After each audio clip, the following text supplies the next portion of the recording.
pensez que la Silicon Valley a tout inventé? Que les réseaux sociaux sont nés au début des années 2000? Que les startups, c'est nouveau? Eh bien, pas tant que cela. Paléo Futur décode notre société actuelle en se replongeant dans le passé.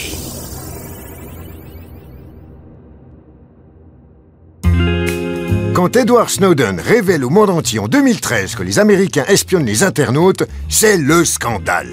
Et pourtant, qui communique prend le risque de se faire espionner, ceci depuis toujours.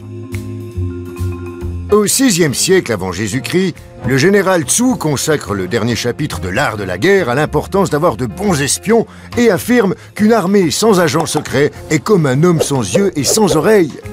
Quelques siècles plus tard, à Rome, l'empereur Auguste met en place le Cursus Publicus, un réseau postal qui assure les échanges officiels et administratifs de l'Empire. C'est sur ces fondations que vont naître les services d'espionnage romains, capables de collecter des renseignements, mais aussi de communiquer de façon codée. Bon, la fin brutale de Jules César trahit le fait que les barbouzes antiques avaient encore des progrès à faire. Mais déjà à cette époque, les grands principes de l'espionnage moderne sont en place. On intercepte de l'information qu'on met au service d'objectifs politiques ou économiques. Allez, on avance rapidement jusqu'au XVIIIe siècle. Louis XV décide de rendre le système des postes royales accessible à tous et instaure un monopole d'État. Grâce à cette subtile manœuvre, toutes les lettres sont à disposition du cabinet du secret des postes, autorisé à ouvrir les courriers. On l'appelle aussi le cabinet noir. Ce n'est pas très discret, car on doit décoller et recoller les cachets, mais ça marche et la pratique se répand vite en Europe. Changement de continent et d'époque, direction les USA au XIXe siècle. Pendant la guerre de sécession, le président Lincoln craint que les confédérés ne se servent du télégraphe pour communiquer. Il décide d'organiser des descentes de police pour saisir toutes les dépêches qu'il épluche en personne.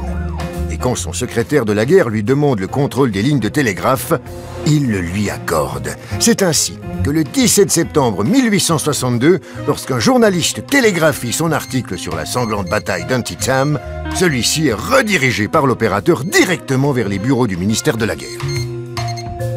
Du Cursus Publicus des Romains aux grandes oreilles d'Internet, c'est toujours la même histoire. On espionne les échanges, mais il faut trouver un équilibre entre les intérêts sociaux, vie privée, liberté, confidentialité, et la raison d'État, sécurité, contre-espionnage, lutte contre la criminalité.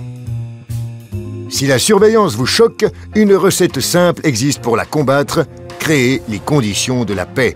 Car si en temps de guerre, la surveillance ne choque pas grand monde, quand les canons se taisent, elle peut être remise en question.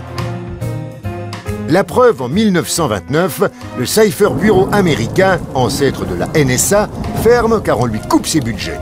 La paix règne dans le monde et le secrétaire d'État d'alors, un certain Henry Stimson, justifie cette décision en déclarant que les gentlemen ne lisent pas le courrier des autres.